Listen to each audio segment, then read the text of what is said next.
Let's begin by telling you that the People's Democratic Party has asked former President Goodluck Jonathan to contest the 2027 presidential election on its platform. PDP's Deputy National Publicity Secretary Ibrahim Abdullahi made this known on Saturday. He emphasized that it would be a regrettable development if Jonathan chose another party for his presidential bid. Abdullahi revealed that the PDP had been eagerly awaiting the former president's return for a second term, stressing the party's continued connection to Jonathan's political rise. The PDP chieftain urged Jonathan to heed the call to finish what is started within the party and warned against the hypocrisy of the All Progressives Congress. To discuss this, we are joined by a political analyst, Jide Ojo.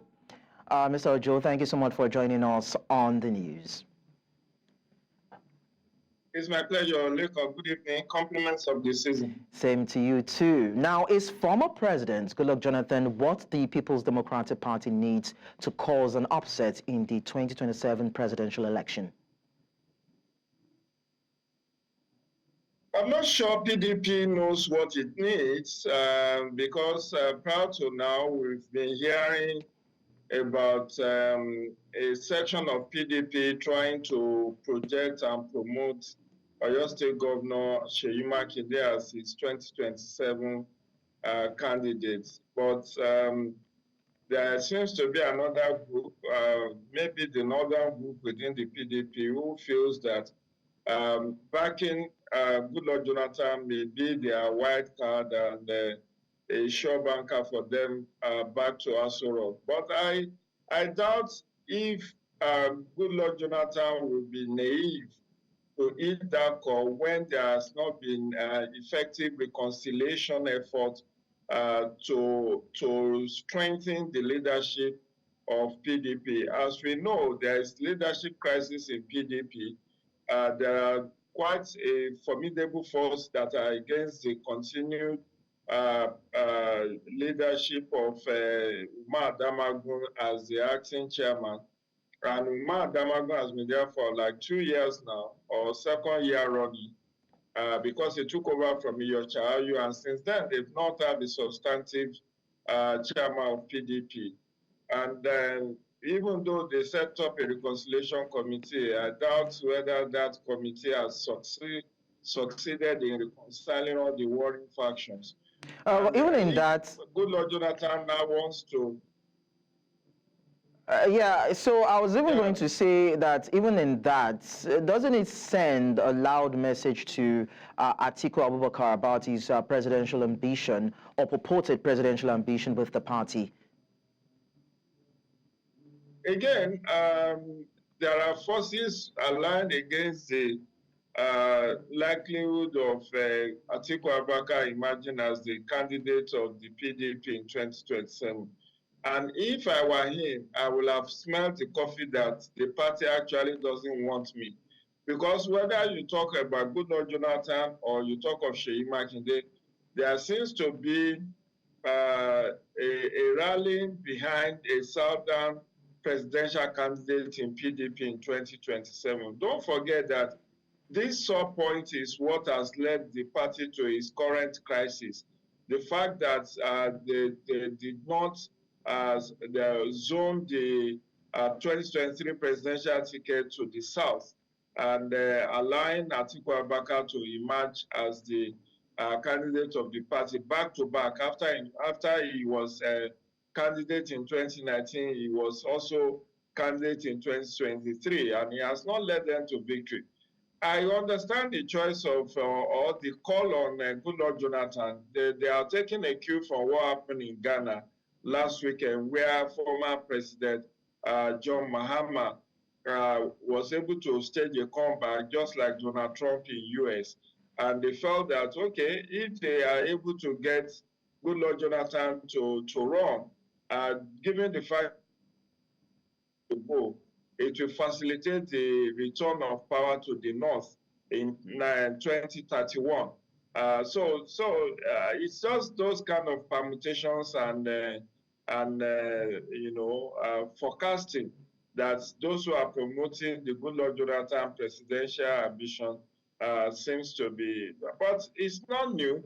Recall that ahead of 2023, there were even a group that went to court to seek the court interpretation whether the alteration of the Constitution in 2018, which prevents anyone who has served out the remainder of the tenure of his principal to be limited to one term in office, whether it will affect Goodluck Jonathan, given the fact that as at the time he served, that law has not been promulgated, and whether the law has a retroactive effect. And Bayelsa High Court, either Bayelsa or Rivers State High Court, actually said, okay, that constitutional alteration does not have retroactive effect. Okay. In which case, it can only take effect from 2018 when it was promulgated. Okay. So by and large, it's all part of political permutations ahead of 2027. All right. So in your response, you talked about the internal wranglings within the hierarchy of the PDP. Some people see Jonathan as a unifier, something that Atiku couldn't do. Do you see that playing out probably if he comes back to the party, or would you be probably expecting some sort of merger between Jonathan, Atiku, and Peter Obi?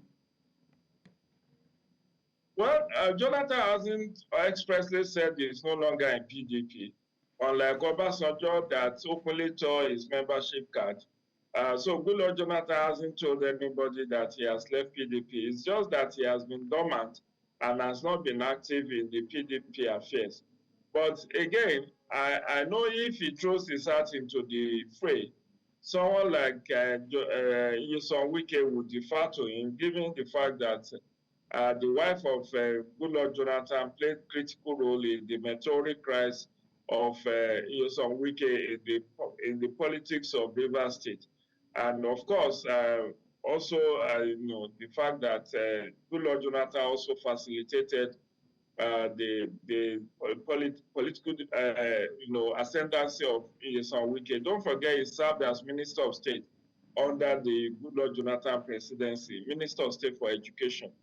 So by and large, I think, yes, to a very great extent, Goodluck Jonathan is a unifier, and it seems to appeal across all the geopolitical zones.